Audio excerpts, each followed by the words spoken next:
네, 안녕하세요. 디지털 서비스 1 서브노트 전담 강의를 맡고 있는 BP반 멘토 남훈이라고 합니다. 네, 디지털 서비스 쪽에 추가된 토픽들 위주로 먼저 설명을 좀 드릴 텐데요. 인터넷 유형 중에 저희가 웹 3.0에 관련된 추가적인 개념들 살펴볼 예정이고요.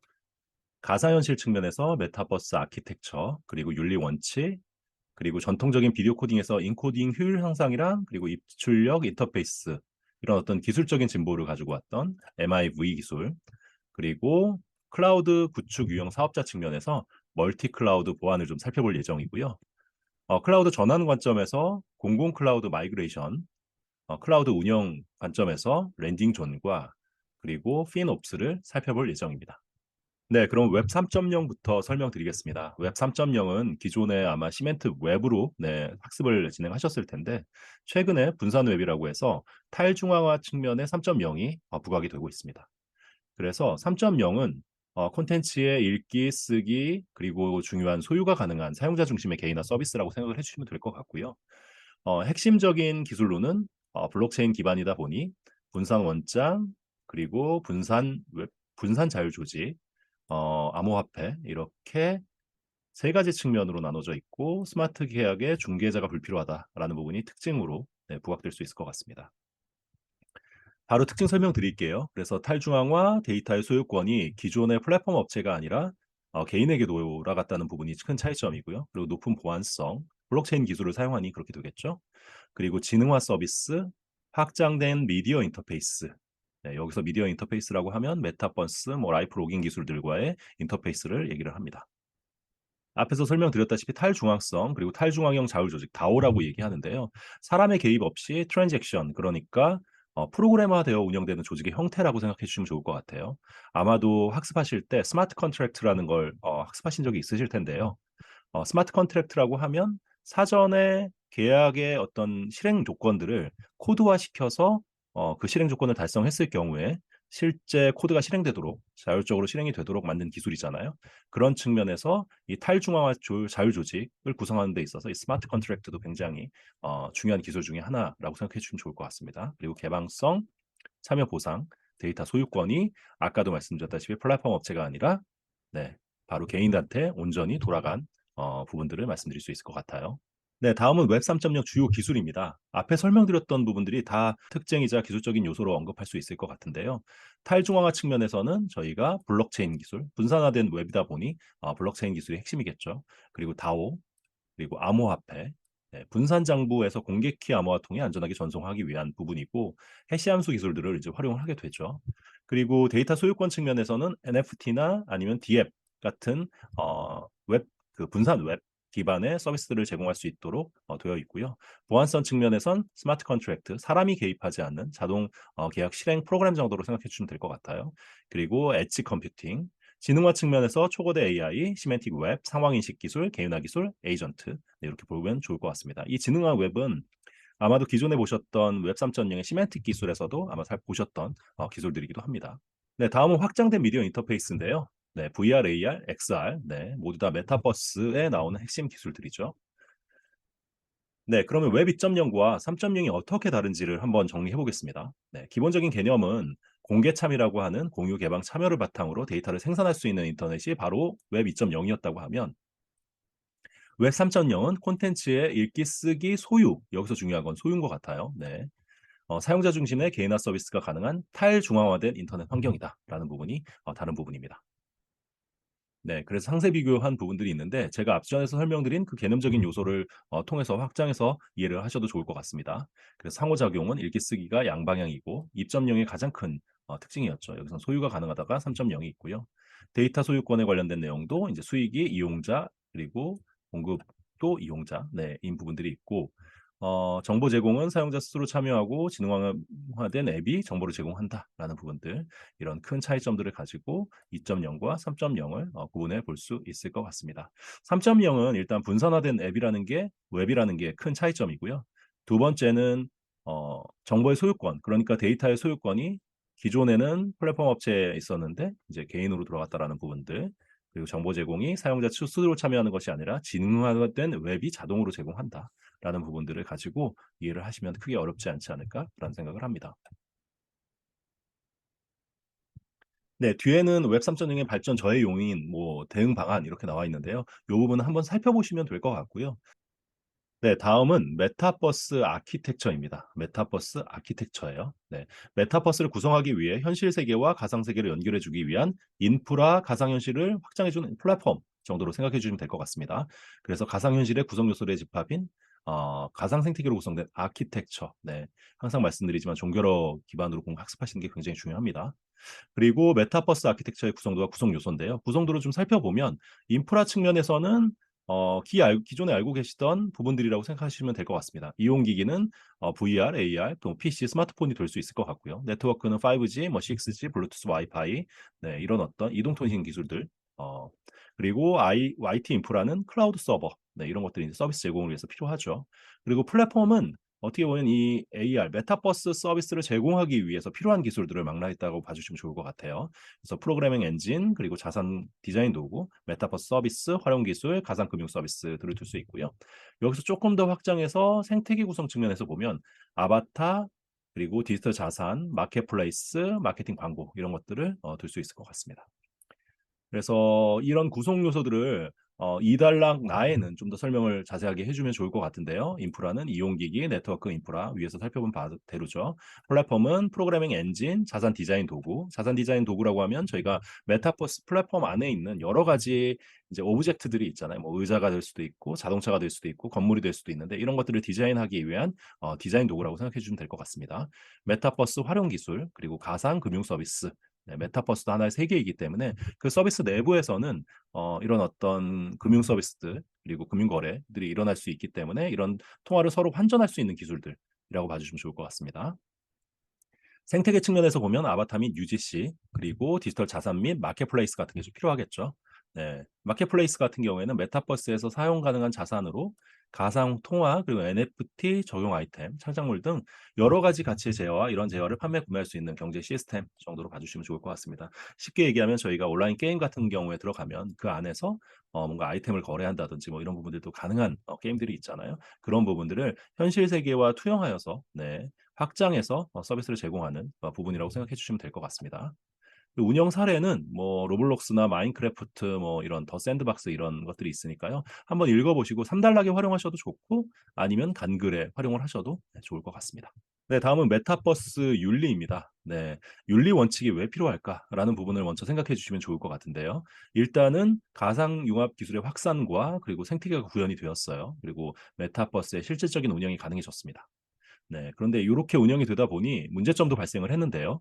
가상자의 비윤리적인 행위나 아니면 유해 콘텐츠를 노출한다든지 그리고 광범위한 개인정보 노출들이 문제가 되기 시작했고 이런 것들을 통제 그리고 가이드하기 위해서 몇 가지 이제 윤리 원칙이 제정이 되었습니다.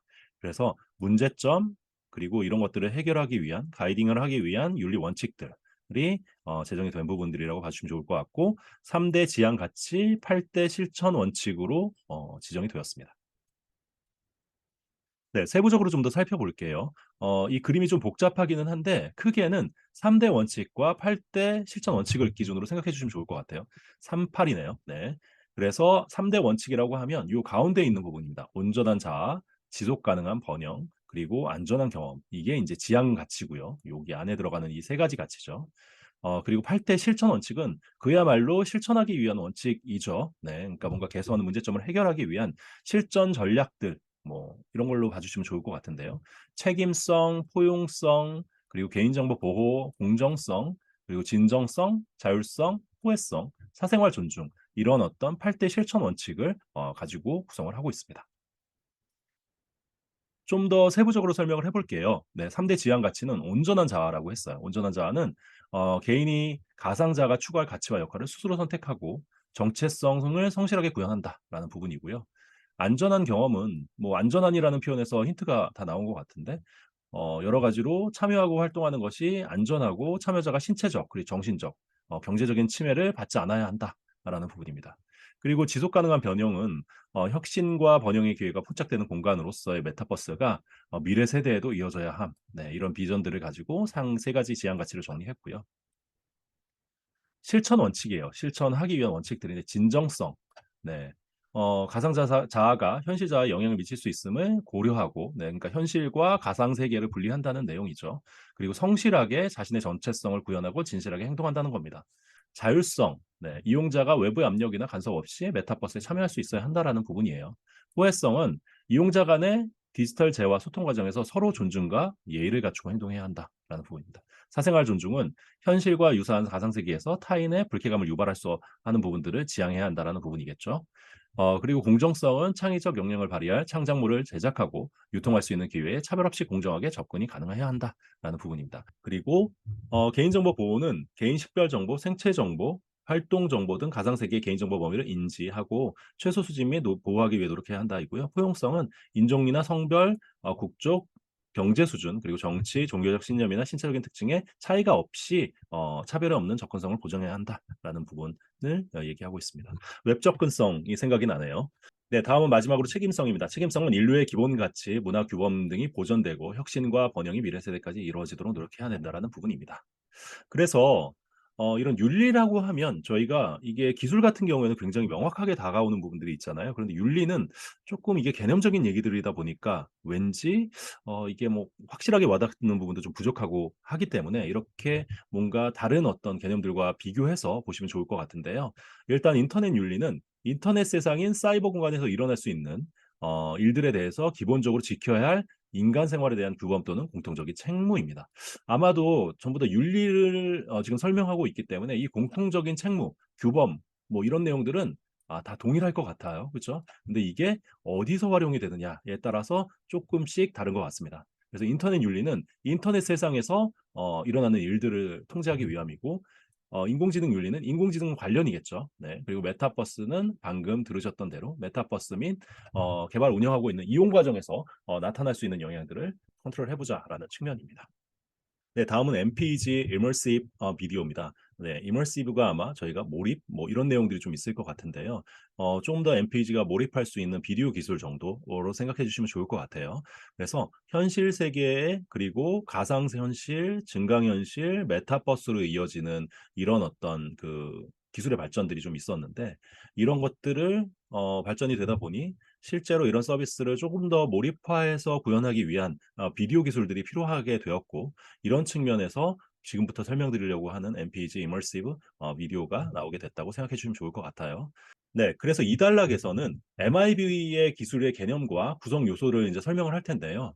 네, 그래서 이쪽 영역은 비디오 인코딩 영역이고 이쪽은 해석하기 위한 비디오 디코더 영역이에요. 그리고 양쪽에는 TMIV 인코더가 있고요. 이쪽은 당연히 디코더가 존재를 하겠죠. 네, 그래서 크게 양축으로 인코딩 영역과 디코딩 영역이 나눠져 있고 그걸 렌더링하는 렌더러 영역 이렇게 세 가지로 나눠져 있다라고 생각을 해주시면 좋을 것 같습니다.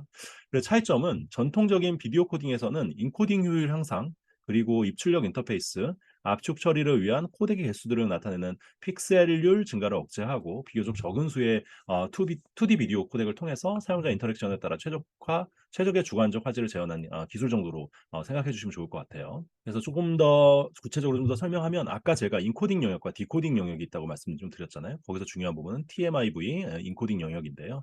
다수의 텍스처 및 기하학 정보를 이용해서 공간에 중복성을 제공하고 아틀라스라고 불리어지는 새로운 인코딩 포맷을 생성하는 부분입니다. 네. 그리고 비디오 인코더 영역은 아틀라스를 기반으로 HVC, 네, 압축 코덱이죠. 네, VVC, 비디오 코덱 등을 통해 압축 전송이 가능하도록 해주는 부분이에요. 다음은 이제 디코더 영역인데요. MIV 디코더는 후처리와 중간 시점 영상 합성을 통해서 시청자의 움직임에 따라 동적으로 끊김없이 뷰포트 영상을 재생 가능하도록 해주는 부분입니다. 그리고 비디오 디코더는 비트 스트림 데이터를 영상 디코더로 변환해서 아틀라스 형식으로 MIV 디코더로 전달하는 부분들이 차이점이 있는데요. 여기서 몇 가지 이제 키워드만 좀 가져가시면 좋을 것 같아요. 인코더, 디코더는 이제 구조적인 부분이니까 당연히 가져가셔야 되는 부분일 것 같고요. 네, TMIV라는 부분들, 네, 그리고 텍스처, 기하학 정보, 핵심적인 아틀라스, 네, 이런 부분들은 사실은 다른 어떤 그 메타버스 기술들, 네, 비디오 기술들에 활용을 하셔도 충분히 쓰일 수 있는 네, 기술적인 용어들이기 때문에 활용을 잘 하시면 좋을 것 같습니다. 그래서 이머시브 비디오 부호화를 위한 네, 부호화란 얘기는 코드화한다는 얘기죠. 네, 그래서 MRV 표준 기술인데요. 인코더 측면 그리고 프루닝이라는 기술이 있습니다. 핵심 기술은. 이거는 기하학 정보를 이용해서 모든 소수 시점의 픽셀들을 3D 공간상으로 역투형 중복성을 제거하는 방식이라고 얘기합니다. 그리고 패치 패킹은 다수의 시점들의 영상들이 좀 있을 텐데요. 그런 영상들을 기하학 정보들을 통해서 공간상의 매핑하고 소스 카메라의 위치에서 보여지는 픽셀들을 패치 형태로 추출, 아틀라스 영상 포맷으로 변환하는 그런 방법들을 가지고 있습니다.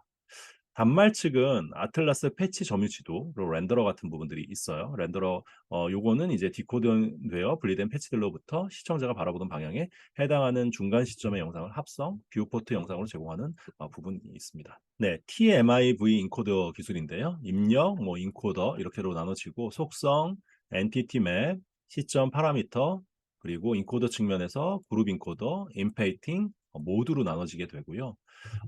그룹 인코더는 전방위 360도 공간에서 획득한 텍스처와 기하학 정보를 공간적으로 분할해서 공간별로 인코딩을 하는 거예요. 그리고 아틀라스 영상을 생성한 후에 각각의 비디오로 인코딩을 진행하는 겁니다. 이렇게 360도가 있으면 이런 텍스처와 기하학 정보를 공간으로 분할하고 이것들을 각각으로 인코딩을 하는 거죠. 인코딩해서 아틀라스 영상을 생성하고요. 각각의 비디오로 인코딩을 진행한다라는 부분으로 생각해 주시면 될 것 같습니다. 인페이팅은 다시점 영상 합성에서 난해한 과정의 하나인 폐색 영역을 채우는 기술이라고 합니다. 네, 표준화 동향은 강글로 사용하시면 좋으실 것 같은데요. 여기서 뭐 주요 키워드만 가져가시면 좋을 것 같아요. 네, MIV, 뭐 에디션 2, 뭐 이런 애들, 네, 요 정도의 키워드만 잘 가져가시면 문제에 대응하시는데 크게 어렵지 않을 것 같고 아마도 이게 정보관리 기술사에서 출제가 되기는 좀 어려울 수 있을 것 같아요. 워낙 좀 더 이제 상세한 기술적인 영역이나 그렇기 때문에 혹시나 출제가 되지 않더라도 이런 유형의 문제들이 혹시 나오지 않더라도 메타버스에서 비디오를 인코딩 과정을 통해서 가상화 영역들을 만들어야 되는 어떤 상황들의 기술이 좀 필요할 때 이런 MIV 같은 기술들을 활용해서 언급을 좀 해주시면 훨씬 전문적인 답안을 기술하시는데 도움이 되지 않을까 싶습니다.